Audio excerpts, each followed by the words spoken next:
"We're restructuring the Nexus team," Richard said, not quite meeting my eyes across the conference table. "You'll be transitioning to the Legacy Systems division effective immediately." I kept my expression neutral, though my mind was racing. Legacy Systems was corporate speak for career death, maintaining outdated platforms until they could be phased out completely. It was where innovation went to die. More importantly, it meant removal from the Nexus project, the quantum encryption protocol I'd conceptualized and led for the past 18 months, the project that was 6 weeks from completion, the project that venture capitalists were already circling like eager sharks. "That's an interesting decision," I replied evenly, observing how Richard's shoulders tensed at my calm response. He'd clearly expected an outburst. "What prompted the restructure?" Richard shuffled the papers in front of him, his rehearsed speech momentarily derailed by my composure. "The executive team feels your talents would be better utilized elsewhere. Kyle will be taking over Nexus effective immediately. He's already been briefed." Kyle Bennett, Richard's former college roommate, hired 3 months ago despite limited experience in cryptography. The pieces clicked into place immediately. "I see," I said, my voice betraying nothing as I closed my laptop. "When would you like me to transition my files?" Richard looked relieved at my apparent acceptance. "Today, if possible." Kyle's eager to hit the ground running. I nodded once, standing to leave. "I'll handle it this afternoon." Only when I was alone in the elevator did I allow myself a slight smile. Richard thought he was being clever, cutting me out 6 weeks before Nexus would make headlines across the tech industry. What he didn't know was that I'd seen this coming months ago when he'd first brought Kyle aboard with that too casual introduction. What Richard also didn't know, I had already had 3 private meetings with the Westlake Venture Partners team. They'd reached out directly after hearing about Nexus at a cybersecurity conference, where I'd presented early findings. Our most recent conversation had ended with their managing partner saying, "When this is ready to spin out as its own company, call us first." Richard thought he was eliminating competition. In reality, he'd just made my decision much easier. "My name is Daniel Foster, 36 years old, lead cryptography architect at Helios Technology Solutions. I specialize in developing encryption protocols for financial and healthcare systems where data security isn't just important, it's legally mandated and ethically essential.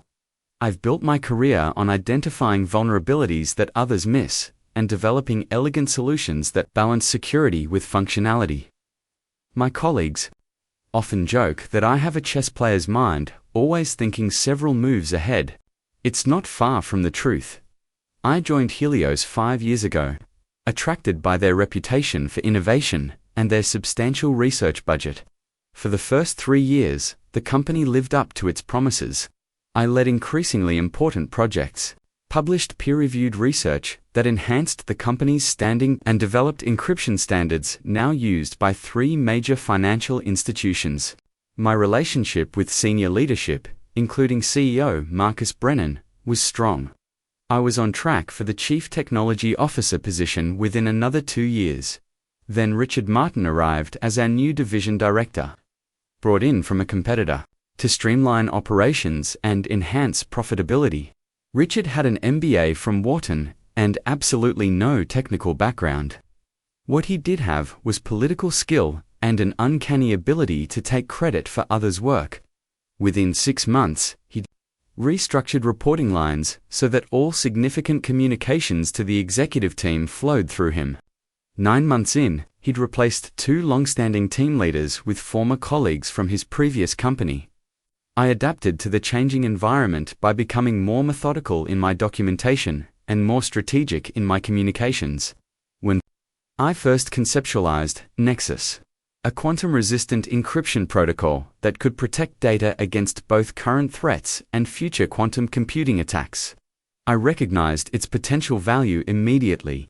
Rather than rushing to announce it broadly, I developed the concept thoroughly, documented every step, and secured intellectual property protections before presenting it to Richard.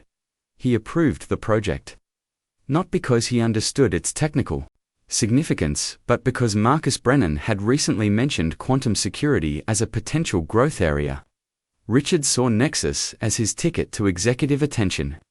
For 18 months, I led the development team, solving complex cryptographic challenges and gradually building a protocol that experts in the field were already quietly calling revolutionary. Nexus wasn't just an incremental improvement, it represented a fundamental advancement in data security, one that would be valuable across multiple industries. 3 months ago, Richard hired Kyle Bennett. The red flags were immediate.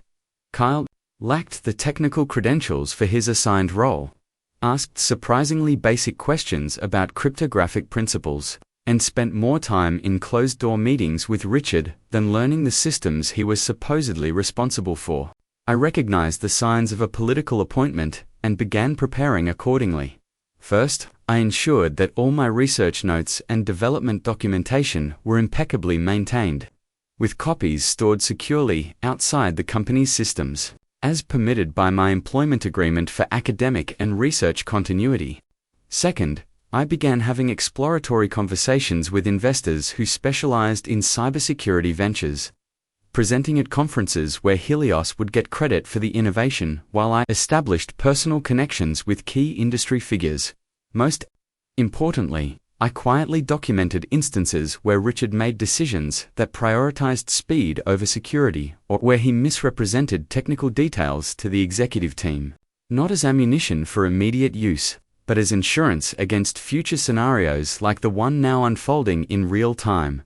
As I returned to my desk after the meeting with Richard, I received an email instructing me to transfer all Nexus materials to Kyle by end of day. I responded affirmatively and began the process of transitioning the official files, the ones on company servers, the ones that contained the approved development path and testing protocols. What those files didn't contain were my latest innovations, the elegant solutions to quantum vulnerability issues that I'd developed over the past month but hadn't yet incorporated into the official codebase. Those solutions existed in my personal research notes, maintained as part of my ongoing academic work in cryptography, an arrangement explicitly permitted in my employment contract. Without those notes, Nexus would function, but it would have critical vulnerabilities that would become apparent as soon as any serious security researcher examined it closely. Kyle, despite his new title, wouldn't have the technical expertise to identify these gaps, much less fill them. I didn't sabotage anything. I simply didn't volunteer my latest unpublished research findings.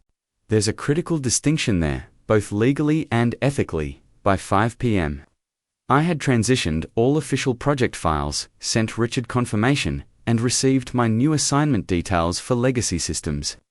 I would be maintaining encryption protocols for outdated banking software, important work, but deliberately distant from the cutting-edge research that had drawn me to Helios initially. Richard clearly expected me to quit in frustration. Instead, I settled into my new role with apparent contentment, arriving precisely on time each morning and completing assigned tasks with professional competence. After hours, however, I moved deliberately through the contingency plan I'd been developing since Kyle's arrival. First, I scheduled a dinner meeting with Marcus Brennan. We'd worked together before Richard's arrival and maintained a cordial, if distant, relationship since then. I didn't mention Nexus directly. Instead, I asked thoughtful questions about the company's 5-year security strategy and shared insights from recent cybersecurity conferences. When Marcus asked about my reassignment, I responded with measured professionalism. I trust Richard has his reasons, though I admit I was surprised by the timing given Nexus's development schedule. Marcus's slight frown told me this was the first he'd heard about my removal from the project. Interesting. I changed the subject, but the seed was planted. Next, I contacted Victoria Chen at Westlake Venture Partners. There's been a development at Helios I wanted to discuss, I explained during our call. The Nexus project is still proceeding, but under different leadership. I'm evaluating my options and wanted to get your perspective on the quantum encryption market more broadly. Victoria, sharp as always, read between the lines immediately. Let me guess, corporate politics. Is Nexus still viable without you? At the helm, that remains to be seen, I replied carefully. The foundation is solid, but there are some advanced implementation aspects that haven't been fully documented yet. I see, she said. And hypothetically speaking, if you were to continue this work elsewhere, would there be intellectual property complications? Hypothetically, the core concepts would need to be re-implemented with a cleanroom approach, I answered. But my academic research on quantum-resistant algorithms predates my employment at Helios and continues independently under the terms of my contract. The conversation continued in this careful, measured way, neither of us explicitly discussing my departure from Helios or the creation of a new venture, but both understanding the subtext perfectly. We agreed to speak again in 2 weeks, after I'd had time to consider my career options. Meanwhile, I observed the Nexus project from a distance. As anticipated, problems began emerging almost immediately. Kyle, lacking both the theoretical background and practical experience necessary, misunderstood fundamental aspects of the protocol design. Richard, unwilling to admit the mistake of removing me, kept reassuring the executive team that everything was proceeding according to schedule. But developers on the team, several of whom still communicated with me discreetly, reported growing concerns about the protocol's security gaps. 3 weeks after my reassignment, the first major issue surfaced. During a demonstration for the product team, the Nexus protocol failed to properly secure multi-node transactions, exactly the vulnerability my unreleased research had addressed. Kyle struggled to explain the failure, eventually blaming it on server configuration issues rather than acknowledging the fundamental design flaw. I didn't gloat or interfere. I simply continued performing my legacy systems duties while methodically building relationships with key investors and industry partners who might support a venture focused on quantum-resistant encryption. I also continued my academic research, refining the solutions I'd developed and preparing to implement them in a new context if necessary. For weeks after my reassignment, Richard called me into his office. His typical confidence had given way to barely concealed panic. The Nexus demonstration for Brennan is next week, he said without preamble.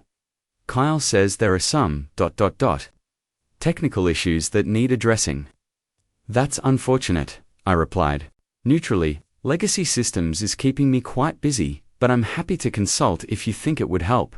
Richard grimaced. Don't play games, Daniel. You know exactly what's happening. The multi-node security is failing, and Kyle can't figure out why. We need your input. I considered my options carefully. Helping would potentially save the Nexus project, which represented 18 months of my work. But it would also reinforce Richard's belief that he could marginalize team members without consequences. More importantly, it would limit my options for developing these security concepts independently if I left Helios. I'm afraid I don't have visibility into the current implementation, I said finally. My access was revoked when I was reassigned. If you want to bring me back onto the project officially, we should discuss terms. Richard's face flushed. Terms? You're an employee here. I'm asking you to do your job. My job, as currently defined, is maintaining legacy systems, I reminded him calmly. If you're requesting that I return to Nexus, that represents a significant change in responsibilities. I'd need that formalized, including proper project attribution and appropriate compensation adjustments. Our conversation ended in a stalemate. Richard, unwilling to admit his mistake formally, refused to restore my position officially. I, knowing my leverage would only increase as the demonstration approached, maintained my position that any contribution would require proper recognition. The following day, I received a calendar invitation for a meeting with Marcus Brennan. The subject line read, simply, Nexus Project Status. When I arrived at Marcus's office, I was surprised to find not only the CEO, but also Patricia Winters, the company's chief legal officer, and Thomas Grant, the head of product strategy. Richard sat rigid in a corner chair, his expression a mixture of anger and fear. Marcus got straight to the point. Daniel, I've been reviewing the Nexus project history. You initiated this work and led it for 18 months before Richard reassigned. Is that accurate? That's correct, I confirmed. And in your assessment, what is the current status of the project? I chose my words with precision. Based on the information available to me, Nexus has fundamental security vulnerabilities that weren't addressed in the transition. The encryption failure is symptomatic of deeper architectural issues. Could you fix these issues if restored to the project? Yes, I said confidently. Though it would require implementing theoretical solutions I've been developing as part of my academic research. Patricia leaned forward. Academic research. Is this separate from your work at Helios? Yes and no, I explained. My employment agreement specifically allows for continued academic work in cryptography, provided it doesn't directly compete with company products. I've maintained that separation carefully, Richard interrupted. This is absurd. He's holding the project hostage. Marcus silenced him with a look before turning back to me. What would it take to get Nexus back on track, Daniel? Full project. Leadership restored. Public recognition as the primary architect and equity in any spin-off venture if Nexus becomes its own product line. The room fell silent as the executives exchanged glances. Finally, Marcus nodded. Thomas, Patricia, and I need to discuss this privately with Richard. Daniel, please wait outside. 20 minutes later, I was called back in. Richard was no longer present. Marcus outlined new terms. I would resume leadership of Nexus immediately. Kyle would remain on the team, but in a reduced role. I would receive formal recognition as the project's founding architect. Most significantly, if Nexus spun out as a separate entity, I would receive 15% equity and a leadership position. There's one more thing, Marcus added. Victoria Chen from Westlake Venture Partners called me yesterday. She mentioned you'd had some interesting discussions about quantum encryption. Care to elaborate? I didn't flinch. When I was removed from Nexus, I needed to understand my options. Victoria and I discussed the quantum security market generally. I was careful not to share proprietary information. Marcus studied me for a moment. Richard saw you as a threat because you understand the value of what you've built better than he does. That was his mistake. I don't intend to repeat it. He slid a document across the table, an amended employment agreement incorporating the terms we'd just discussed. We want to keep you and Nexus at Helios.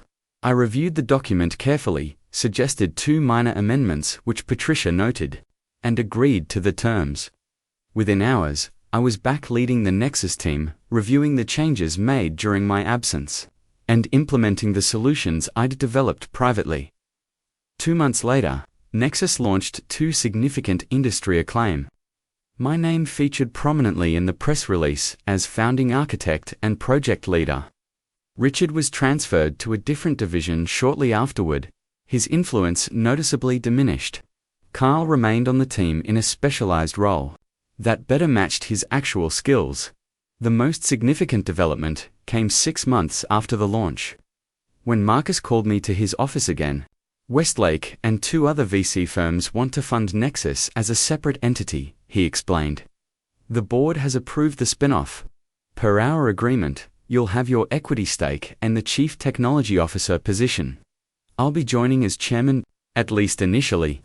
As I signed the incorporation papers for Nexus Security Systems, I reflected on how differently things might have turned out had I reacted emotionally to Richard's initial move. By staying strategic, documenting everything, and establishing key relationships before they were urgently needed, I'd transformed a potential career setback into my most significant professional advancement. My manager cut me off from the project. But I was already talking to the investors. That wasn't luck or coincidence, it was the result of seeing the corporate chessboard clearly and positioning my pieces methodically. Richard had played checkers, making obvious moves without considering the longer game. I had played chess, thinking several moves ahead and creating options that could be activated when needed. The lesson wasn't lost on my team members, several of whom followed me to the new venture. You never seemed worried, one commented during our launch celebration. Even when Richard pulled you off the project, you just kept moving forward, like you knew something the rest of us didn't. In a way, that was true. I knew that innovation can't be stolen if it exists partly in the innovator's mind. I knew that relationships with executives, investors, and team members are often more valuable than official positions. Most importantly, I knew that professional setbacks, when handled strategically, can become the foundation for unexpected opportunities. 1 year after the spin-off, Nexus Security Systems closed its Series B funding round at a $340 million valuation. Richard reached out to congratulate me, his message transparently angling for a position. I responded politely but non-committally. Chess players understand that not every piece belongs on the board in the endgame, especially those that move predictably and without vision. Sometimes, the most powerful move isn't an aggressive attack or an emotional outburst, but patient, strategic positioning that transforms vulnerability into opportunity. My manager thought he was eliminating competition, but he was actually setting me free to create something greater than would have been possible within the constraints of his leadership. In trying to limit my options, he ultimately expanded them beyond what either of us had initially imagined. The investors who backed Nexus often ask how I maintained such clarity during the transition. The answer is simple. I never defined my value by my position within a single company's hierarchy. I defined it by the knowledge I carried, the relationships I built, and the foresight to see opportunities where others saw only obstacles. That perspective turns corporate politics from a threat into just another move in a game where the most strategic player usually wins.